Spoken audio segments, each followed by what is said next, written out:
Bullseye with Jesse Thorn is a production of MaximumFun.org and is distributed by NPR. I'm Jesse Thorn.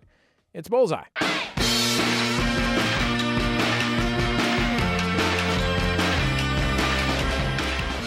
If you had to name one writer on Saturday Night Live, the show's MVP, or MVW for writer, I guess, there might be a few candidates. I mean, I like Jack Handy, but it might very well be Paula Pell. In her 18 years on the show, she wrote so many stone cold classics. Like, just to name a few, she wrote The Culps, Anna Gasteyer and Will Ferrell's married lounge music duo act sketch.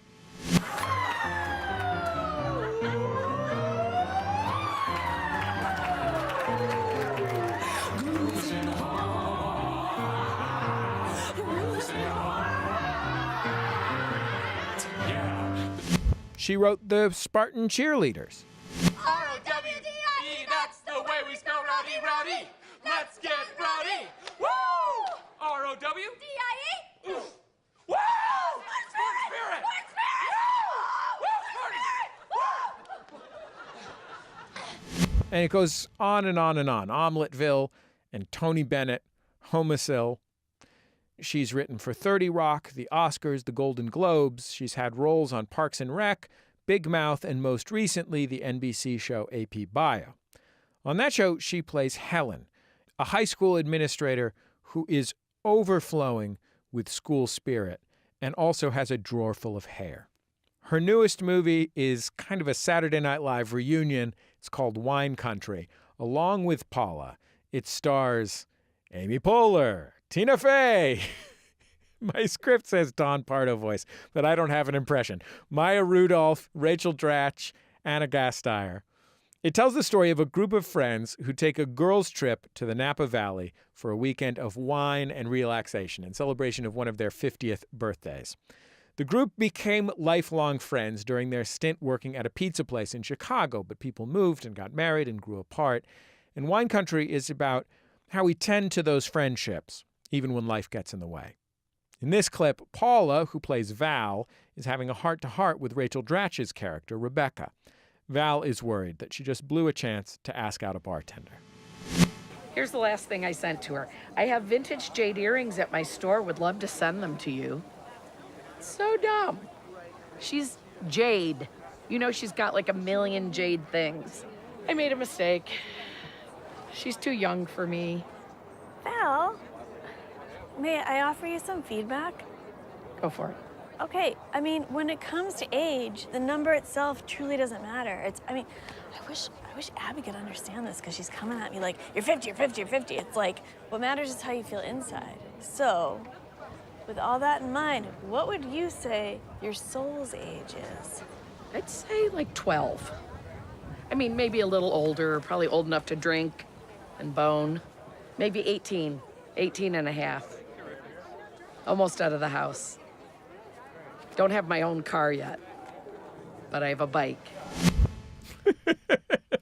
Paula Pell, welcome to Bullseye. It's so great to have you on the show. Thank you for having me. This movie really feels like, I mean, it's about Girls' Weekend, but it feels like Old Home Week, given the deep relationships between every single person in the entire production. Yeah, it's based on an actual trip we took for Rachel Dratch's 50th birthday to Wine Country. We've done 2 of those trips. I'm still owed mine because I turned 50 before we started doing the trip. So we're going to do a retroactive trip for me. But we took Rachel, and so many fun and insane things happened by the end of the weekend. We just kind of, Amy and Emily Spivey, who co-wrote it with Liz Kukowski, they were just like, I think we need to write this as a movie.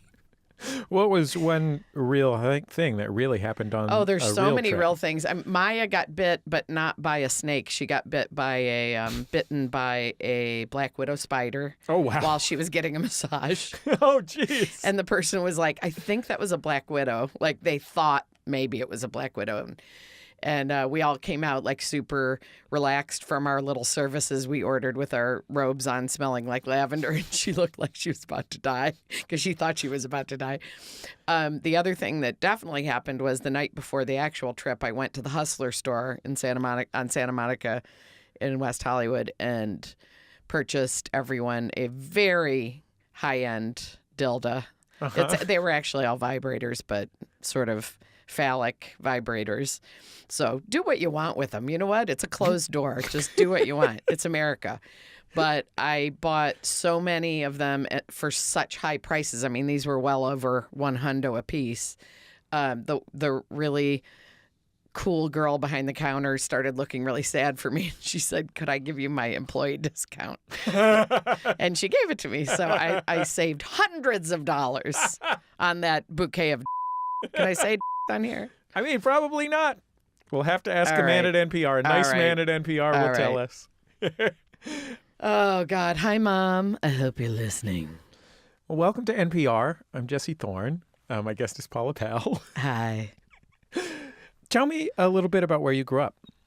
I grew up in Joliet, Illinois, where the prison was, Stateville Penitentiary, but my birth was not related to the prison. And when I was 15, my dad, who worked for Illinois Bell, came home one day. And, in our childhood, we had a little camper, and we used to go down to Orlando all the time. Not all the time, but a couple times in my childhood, we drove down with the camper and did Disney World. And my dad said, there's this antitrust suit with the government for telephone companies, and they're offering, this really great 2-year job in Orlando, and I might apply for it just for the hell of it. And he did, and he got it. So we uprooted in the middle of my sophomore year in high school. I was going to a little Catholic all-girls school, and we moved to Orlando to a big public school. And I, of course, cried every morning and didn't want to leave my bathroom. My mom felt horrible because I missed all my friends and my teachers. I was really involved in school. And I hated it at first, and then I ended up loving it. So I grew up in Central Florida as a teenager, and it's really fun there as a teenager. I mean, that is a really sensitive time in your life. Yeah. And not that there is a non-sensitive time in your life, but like that's a sensitive time whether Yeah. or not you're moving to a new city. Well, anytime I've been new, even now when I'm new to any kind of job, I never wanted to be one of those people that's new that comes around like a politician, like, "Hi, I'm new. I'm Paula. Let me tell you what I'm all about." I like to sort of slowly draw people into me if they choose to, and then I feel like it's real and I can relax and feel like they Like a sea anemone? they really like me. Yes, I lure them into my trap. And so my mom has this amazing image that she shared with me years ago that I carry around all the time. And if I ever write a movie about a kid that's new in school, I'm going to put this in it, is that when I first got there, one of the things that I thought that I could maybe get into socially was I was a singer. So, and I was in a lot of show choirs and stuff. So I got into the show choir at my school, which was a very good music department in the new high school. And I got into the show choir. I auditioned. What's a show choir? It's like just a little bit more of a smaller choir that does like they compete and stuff, concert choir sort of. And they call it different things in different schools. And it was a concert choir. And it was like super hardcore choral music, like sacred music and different things that were in competition. And so they were going to state. They had this amazing choir. And I auditioned for it and I got in. And so like 2 weeks being brand new in school, terrified, I went on like a weekend trip with everyone for this concert state contest.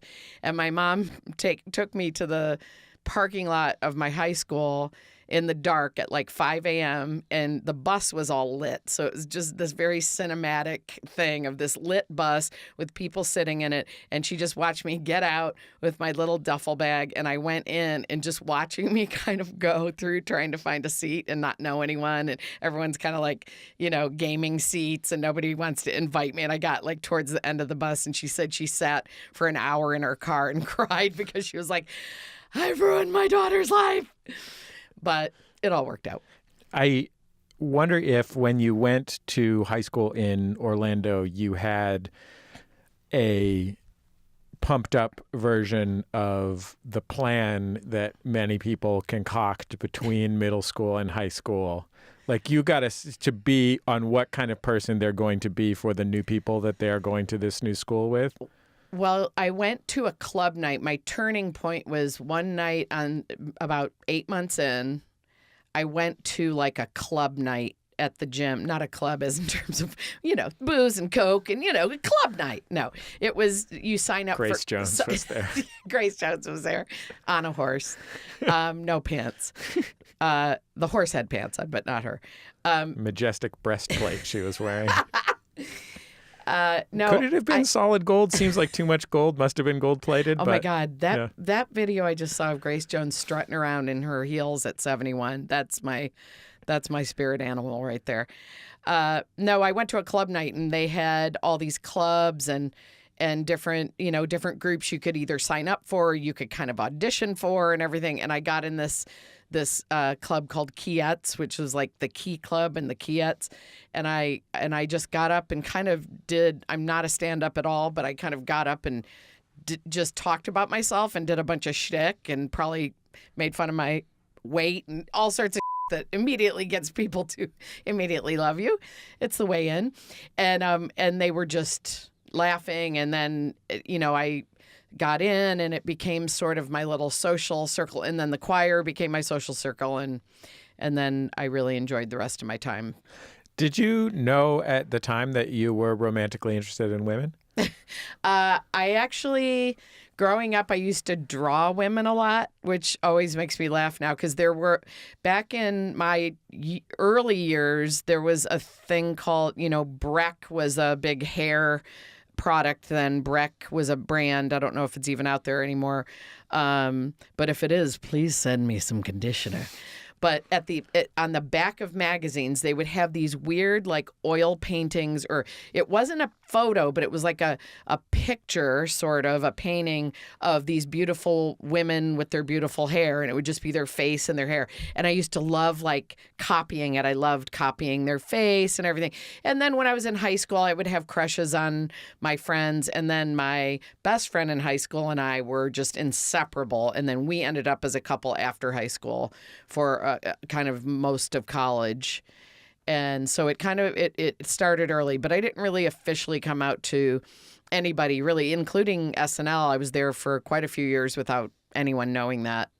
And the reason I came out is because James Anderson wrote a parody called Omeletteville, and I was helping him with it. And we went in to talk to them about it in a production meeting. And, everyone was really nervous that it was going to cause just a huge backlash from the gay community. And it's the most pro-gay. It's like basically a pill that adults take if they think their kid's going to be gay. It's like, take a pill because it's not their problem, it's yours. And it's so pro-gay and supporting gay. And everyone just kept being so nervous about it. I finally just got sick of it. I was like, well, I'm gay and I think it's the greatest thing and people will be applauding it. And that was how I sort of suddenly, after many years, just kind of told everyone in my world that I was gay. Because I wasn't really seeing anyone, and you can hide it easier when you're not seeing anybody. You don't have to, like, change every pronoun of, well, the person I went to dinner with, they were nice, and I had a good time with them, that person. Let's hear a little bit of that sketch, because we pulled it. Do you suffer from inexplicable anxiety? Are you confused and upset?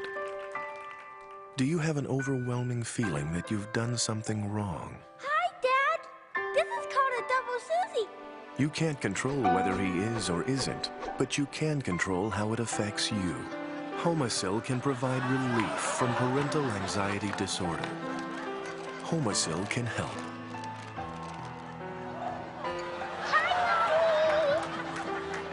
If you obsess about things you can't change, if you are unable to cope with unforeseen Look developments, what I made. Isn't that fabulous? if you avoid prolonged contact with your children due to these overwhelming anxieties, Who wants creme brulee? when taken regularly, Omeletteville dramatically decreases parental anxiety. We made us so touch the floor. Go team, go team. Omeletteville. Until you come around.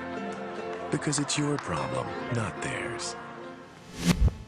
It was always really fun in those years because James and I, he is my best friend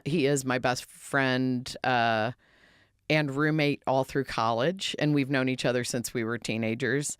And he's still at SNL and has written basically everything you've ever laughed at there, and everything Kristen did, like Maya, so many people, Fred, Keenan, and he's so fantastic. And it was sort of always funny because in those sort of what I consider middle years of SNL kind of veering into more, as society became more gay people writing gay humor as opposed to just not, and it being obvious, it was kind of fun because sometimes people would just think that they didn't get the subtleties of the gay stuff in it, and then you'd go to a gay bar and it would be playing on a loop up on all the screens at a gay bar, and you're just like, oh, thank God that there's this little sort of transitional thing happening where people are, it would always bug me. I got hit one time on the internet. Oh my God, I was so furious. This woman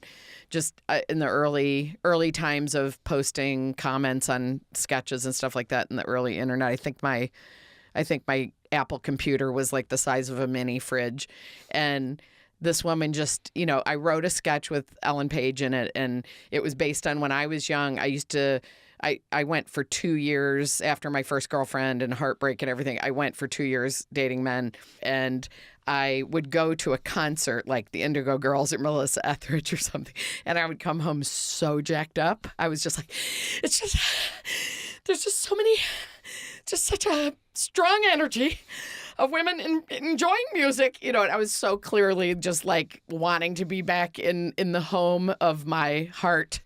And so I wrote a sketch where she comes home to Andy Samberg from one of those concerts and is just like completely way too excited about this concert. And I got this woman just started coming at the whole thing because she thought a little straight boy wrote it.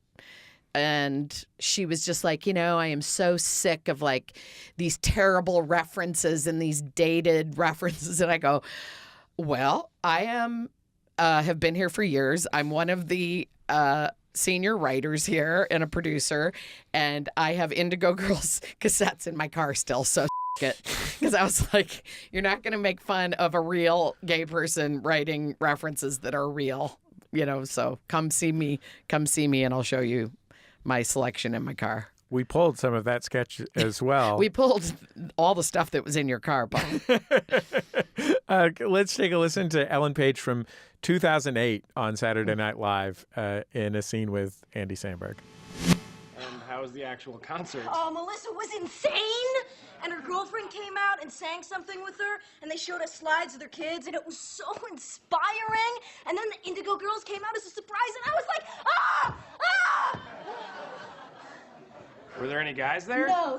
And then they all sang Closer I Am Defined together in this great big Leslie jam, and that is such a memory song for me. At one point, she puts her legs in the air and goes, I just want to hug. Why can't friends just hug each other with their legs?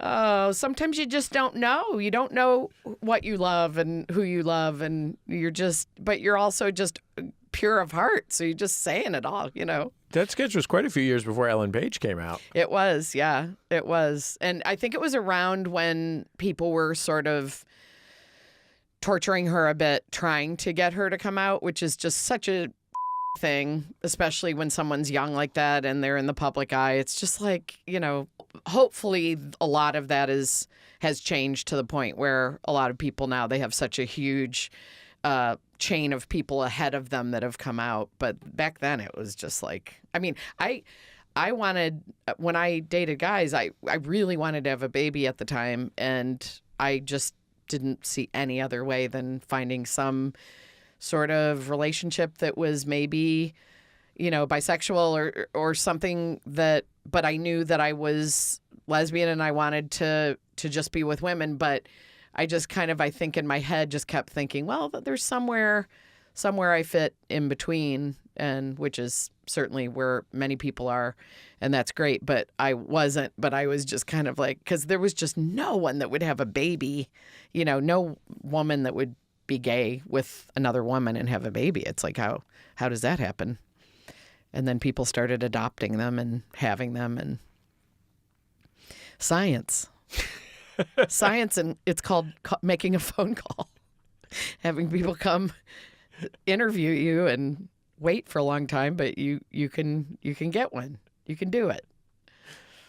What happened when you and James Anderson wrote a gay-themed sketch and you found that it was time for you to let everybody know that it was cool because you were gay? Well, in a way, it was, I don't think anyone, I was just always very sort of asexual there. I just never really dated anyone, and that show was sort of my significant other for those first few years, because it was just so intense, and I was so there constantly, even when I didn't have to be, and I was a very matronly sort of soul, so I was just always kind of mama to people, so it just wasn't anything anyone was clocking that much. But I also had met someone who ended up being my wife, my ex, and it's very hard because that show is very social, and when you're doing it and you have someone coming to visit for the weekend and they're coming to the show, and it's just it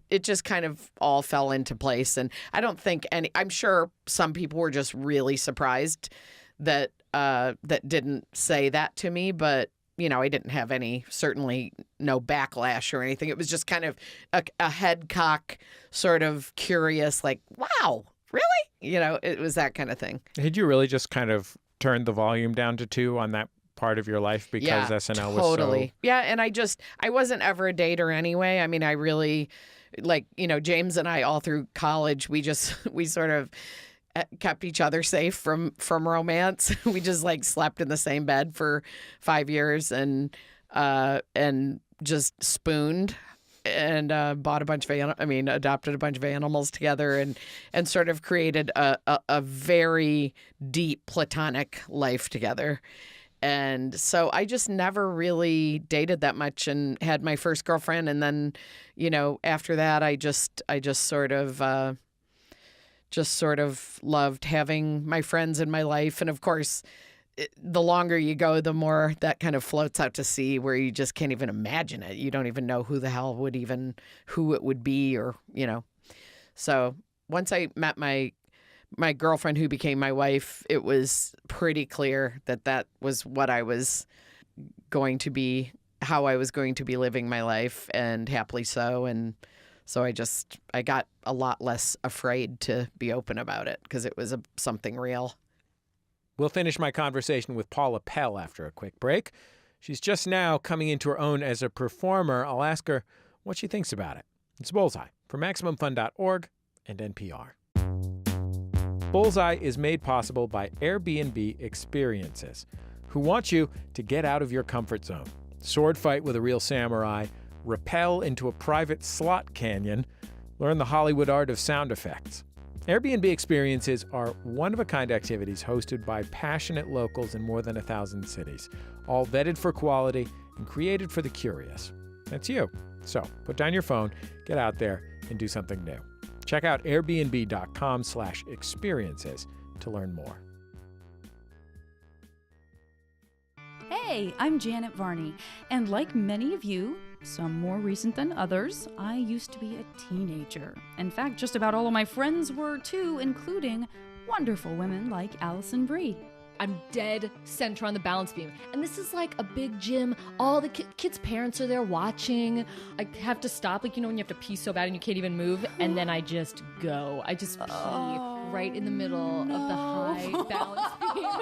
So join me every week on the JV Club podcast, where I speak with complicated, funny, messy humans as we reminisce about our adolescences and how they led us to becoming who we are. Find it every Thursday on Maximum Fun. 1965. a darkened street corner in Selma, Alabama, and a murder. A new podcast exposes the lies that kept this murder from being solved. And explores memory, myth, and accountability for a crime at the heart of the civil rights movement. From NPR, White Lies. Listen and subscribe now. Support for Bullseye and the following message come from RCA Records, presenting Pink's new album, Hurts to Be Human, featuring the hit songs Walk Me Home, Hurts to Be Human, featuring Khalid, Hustle, Can We Pretend, featuring Cash Cash, and more. Pink's new album, Hurts to Be Human, available everywhere now. Welcome back to Bullseye. I'm Jesse Thorn. I'm with Paula Pell. She's a legendary writer for Saturday Night Live, 30 Rock, and more. Along with Amy Poehler, Maya Rudolph, and others, she's starring in the new movie Wine Country, which is out now on Netflix. You worked on Saturday Night Live for like nearly 20 years. Yep. And I wonder if during that time there was time when you wished you were a performer.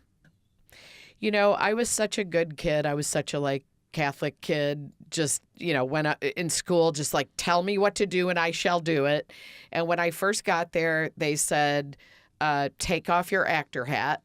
And it was said kindly, but it was sort of saying, don't have an agenda, really thrive in what you're doing because there's already a cast. And it's a wise thing to tell people there, because if you came and just happened to be, I was not, but an aggressive person that wanted to just, I shall get there. I'm going to get on the show. But I also just was so overwhelmed at even the offer to come there and write. I was in such a whirlwind for the first couple of years that I just wanted to do well with what I was doing.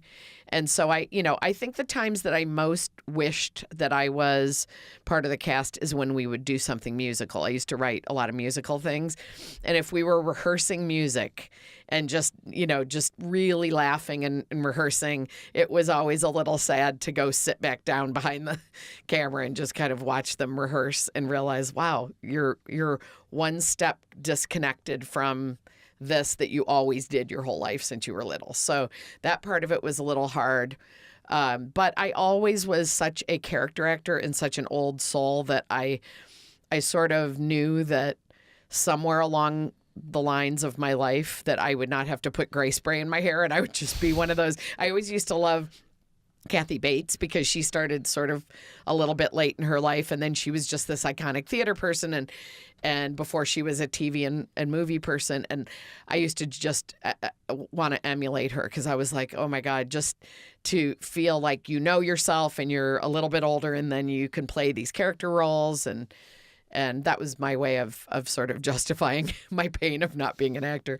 But I also just was having so much fun too, and there's something, the adrenaline is so high there, even if you're behind the scenes, that you feel that same thing that you'd feel as an actor. If you went straight into television writing or other kinds of television writing or movie writing, it's a harder transition because you don't do that high adrenaline stuff as much. But at SNL, you always feel like you're pretty jacked up. Were you going out for sitcoms? Did you audition for TV commercials? Back in the day, you mean? When you were working on Saturday Night Live, you just were like, this is everything. I put this it is my away. whole Nope, life. I put it all away, and I never, even if they put us in a sketch, I was a little bit, I'd have fun, and a lot of times I would ask the question in the audience, in the monologue, and I used to enjoy it, but it would make me so nervous because I had so much going through my head. I'm like, first of all, it would usually be one line, and I would rather do a 5-page scene where I have monologues than do one line. It's terrifying to do one line because that's it, and you might go out there and screw it up and feel horrendous. But I really thought about it too much. I worried about it too much. If I ever did anything that got a laugh, I'd think, do they think that I was just always the good girl. I wanted to, if someone told me not to do something, I was always fearful of doing it. I'm a lot different. I'm 56. That goes away. I feel like the particular span of your comedy career is distinctive because while there's still plenty of misogyny and homophobia in comedy, we've gone from the world of, Eddie Murphy's Raw in the mid-1980s to, Wells for Boys on Saturday Night Live, my favorite thing of my entire life. And it just must have been a trip for you as a gay woman to, you fought for a place in it early in your career and had to manage it for a long time, to have come into your own as a performer at a time when that actually for a lot of people is like a cool, positive thing about. Oh, yeah. It's just, I can't believe now. I mean, what's so fun about Wine Country being gay and my character being gay in Wine Country, since it's based on me and I'm gay, it's so fun in the fact that I have this little storyline of flirting with this server at the restaurant, and then we go to her art show and all this stuff. And I'm interested in just kind of having this fun hookup with her. It's so fun that it isn't called out. I feel like now it's just fun to be individual gay people and play individual gay people, as opposed to like, oh, that's the gay character, or the next one I want to crack. And I think that they did it incredibly in Shrill, is doing characters that are individually fat characters, because I've been fat my whole life and I've always wanted to write to that. And I tried to write that in a sitcom years ago, and it just ends up being sort of the go-to, people just want the go-to of we used to joke that, but it's a tragic thing that back in the 80s and 70s on sitcoms, the fat character would be the woman that, somebody would go, hey, you want to go out with my cousin? It's like, oh, sure. Is she nice? Oh, yeah, she's so nice. Yeah, meet me at 8:00 tonight. And the cousin walks in and she's fat. And it's like the audience would just laugh. It's just like the immediate punchline. And gay used to be the punchline. And, people of color used to be the punch. Like everything used to be the punchline. And SNL sort of reflected that over the years. And I think always was years ahead in a lot of ways. But it still was that sort of community of comedy people that's their language they speak. And when I think back on it, there were plenty of things back in the early years that I was there that I just almost didn't even notice were so offensive at the time, because that was what the norm was. It was on every show was that kind of tone. But God, I'm so happy that things changed, and I'm glad that everyone has just sort of a built-in meter now where they'll go, oh, no, that's not funny because of this. They don't just say, don't do that because you're going to get in trouble. But no, they'll go, no, that's not funny. And that's what I love, is that people are calling it out as not funny. Paul, I'm so grateful that you took all this time to be on Bullseye, and I'm grateful for your hilarious work. Thank you. You're a very darling person, and I love your beard. Thank you. Do you like my beard? It's adorable.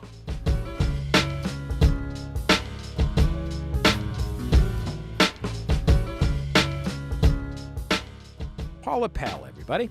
A brilliant, hilarious writer, a brilliant, hilarious performer. She is great in Wine Country, the new Netflix film. You can watch that now. She's also maybe the funniest character on AP Bio, which is on NBC. And here's a bonus. If you feel like rewatching 30 Rock, and you probably should feel like that, Paula plays Pete Hornberger's wife, and she is also really great there.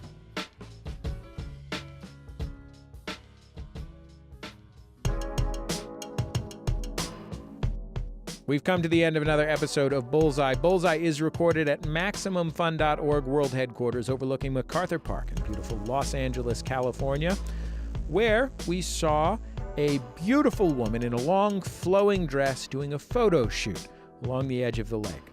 We were struck not just because it was a picturesque scene, but also because the dress was clearly dragging in a ton of goose poop. A lot of goose poop in the park.